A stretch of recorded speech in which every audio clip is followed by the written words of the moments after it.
If you were doing everything right, if you were working hard, saving money in the bank, avoiding the stock market because it feels risky, and waiting for things to go back to normal, I have some very difficult news for you.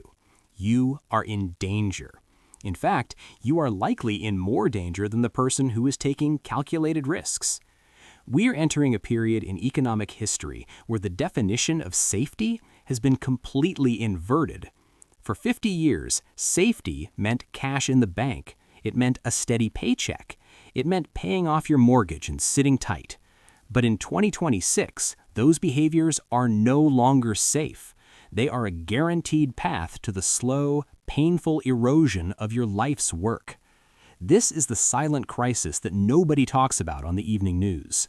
They talk about stock prices, they talk about interest rates, but they don't talk about the fact that the safe path is now a burning bridge. The purchasing power of the dollar and the pound is being destroyed at a rate that traditional savings cannot match. If you are sitting in cash, you are not staying safe. You are bleeding to death, slowly, invisibly, and mathematically. Most people feel this, but they can't articulate it. You feel it when you get a 3% raise, but your grocery bill goes up 10%.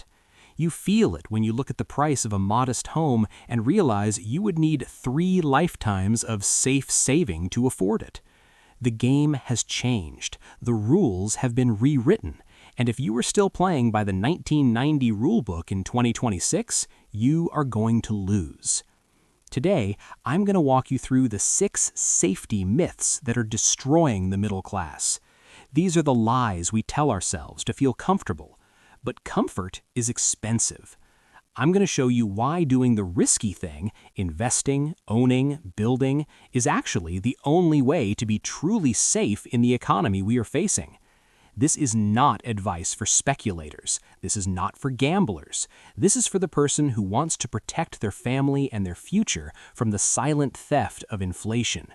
We need to have a serious conversation about what risk actually looks like. Myth number 1. Cash is king. This is the most pervasive lie. We are taught that cash is the ultimate safety. When the world gets scary, we retreat to cash. But let's look at the math.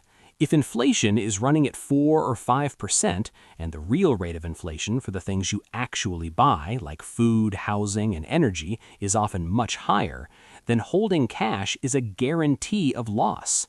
If you hold $10,000 in a savings account for 10 years at 5% inflation, that money will only buy $6,000 worth of goods. You haven't lost a single dollar bill, but you have lost 40% of your wealth.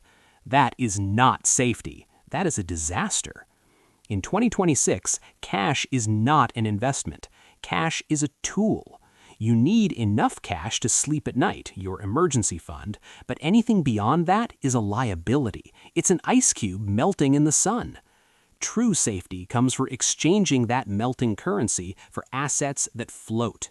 Real estate, productive businesses, commodities, things that rise in price when the dollar falls. You must stop hoarding cash and start hoarding value. Myth number 2. Your salary will save you. For generations, the path to wealth was get a good job and climb the ladder. But in an inflationary environment, wages are always the last thing to rise. Prices go up first, profits go up second, wages go up last, and they rarely go up enough to cover the difference. If you rely solely on your labor for income, you are fighting a losing battle against the printing press. The government can print money instantly. You cannot print more hours in the day. You cannot work 25 hours a day. You are capped. The wealthy do not rely on salaries. They rely on dividends. They rely on capital gains. They rely on business income. These are income streams that adjust with inflation. When the price of Coca-Cola goes up, the dividend eventually goes up. The salary of the truck driver delivering the Coke does not. You must begin the transition from being a laborer to being a capitalist. This doesn't mean you quit your job today. It means you use every spare dollar from your job to buy assets that don't require your labor. You need to build an army of dollars that work while you sleep, because your labor alone will not be enough to outrun the cost of living in 2026. Myth 3. The stock market is a casino. I hear this constantly. Warren, I don't invest because I don't want to gamble. This is a fundamental misunderstanding of what a stock is. If you buy a lottery ticket, that is gambling. If you buy a cryptocurrency because it has a funny dog on it, that is gambling. But if you buy a share of the S&P 500, you are not gambling. You are buying a piece of the 500 largest, most profitable, most dominant companies in America. You are buying a piece of Apple's iPhone sales. You are buying a piece of Amazon's logistics network. You are buying a piece of the electric grid, the healthcare system, the food supply. These companies are not going to zero unless the world ends. And if the world ends, your cash in the bank won't matter anyway. Over any 20-year period in history, the stock market has never lost money. It has survived world wars, pandemics, depressions, and inflations. The risk is not being in the market, the risk is being out of the market. If you sit on the sidelines, you are guaranteed to miss the growth of the global economy. You are opting out of human progress. That is the riskiest decision you can make. You are betting that businesses will stop making money. That is a bad bet. Myth 4. Waiting for the right time. I'll invest when the market crashes. I'll buy a house when rates come down. I'll start a business when the economy improves. This is the procrastination of the fearful. There is no right time. The market is always scary. In 2009, it was scary because the world was collapsing. In 2026, it is scary because valuations are high. There is always a reason to wait. But while you wait, compounding is working for someone else. Time is the most powerful force in finance. A dollar invested at 20 is worth exponentially more than a dollar invested at 40. Every day you wait for the perfect moment, you are burning the most valuable asset you have, time. The best investors do not time the market, they spend time in the market. They buy consistently, month after month, year after year, regardless of the headlines. They treat investing like a bill that must be paid. They automate it. They remove their own psychology from the equation. If you are waiting for a clear signal that it's safe to invest, you will wait until it's too late. The signal is always obscure. The action must be consistent. Myth 5. You need to be brilliant to be rich. This myth keeps millions of people poor. They think investing is for people with high IQs or people who watch 12 screens of data all day. This is false. In fact, high IQ can be a disadvantage in investing. Smart people often overthink. They try to predict complex outcomes. They think they can outsmart the market. Investing is not a game of IQ. It is a game of temperament. It is a game of character. Can you control your emotions? Can you stick to a simple plan when everyone else is panicking? Can you be patient when everyone else is greedy? My strategy is simple. I look for great businesses with durable competitive advantages, a moat, and I buy them at a fair price. And then I do the hardest thing of all. I do nothing. I hold. I let the business do the work. You don't need complex formulas. You need simple principles and the discipline to follow them. A low-cost index fund beats 90% of hedge fund managers over the long run. You don't need to be brilliant. You just need to be consistently average for a very long time. Myth 6. I don't have enough money to start. This is the most tragic myth. People think investing is for the rich. No, investing is how you become rich. You don't wait until you lose 20 pounds to go to the gym. You go to the gym to lose the weight. You can start with $50. In 2026, with fractional shares and zero commission trading, there is zero barrier to entry. The amount doesn't matter at first. The habit matters. If you can't save money when you make $50,000, you won't save money when you make $500,000. I promise you.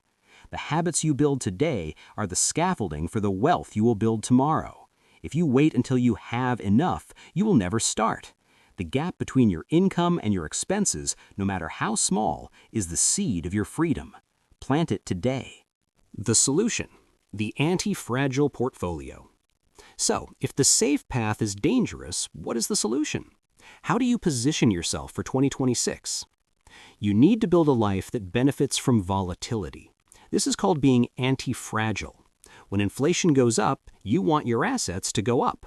When the economy gets tough, you want to be the one with the cash reserves to buy opportunities. Here is your action plan. Stop saving, start accumulating. Change your mental framework. You are not saving for a rainy day. You are accumulating capital to deploy into productive assets. Every dollar is an employee. Put them to work. Own the supply chain. Inflation hurts consumers, but it benefits producers. Own the companies that make the things people need. Energy, food, technology, healthcare. These are the defensive lines of your portfolio. Eliminate the silent killers. High-interest debt is a cancer. It compounds against you. Subscriptions you don't use are leeches. Convenience fees are a tax on laziness. Be ruthless with your expenses so you can be generous with your investments. Invest in your own earning power.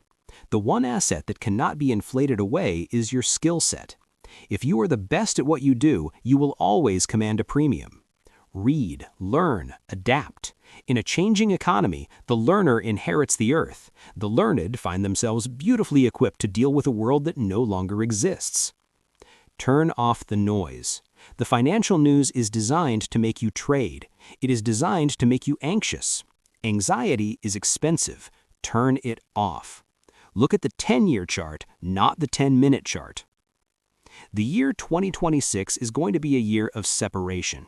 We are going to see a massive divide open up between the people who are clinging to the old definition of safety and the people who have embraced the new reality of ownership.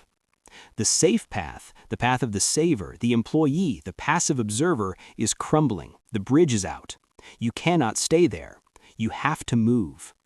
You have to take the risk of ownership. You have to take the risk of learning. You have to take the risk of discipline. It will feel uncomfortable. Your brain is wired to seek the safety of the herd, but the herd is walking off a cliff. Be different. Be an owner. Be patient. Wealth is not a secret. It is not magic. It is simply the transfer of money from the impatient to the patient, from the consumer to the owner, from the fearful to the confident. Decide today which side of that transfer you are going to be on. The opportunities in 2026 will be extraordinary for those who are prepared. The assets of the world are going to change hands. Make sure some of them end up in yours. Subscribe to this channel. We are not just talking about money here. We are talking about survival. We are talking about freedom. And we're going to navigate this new world together, one rational decision at a time.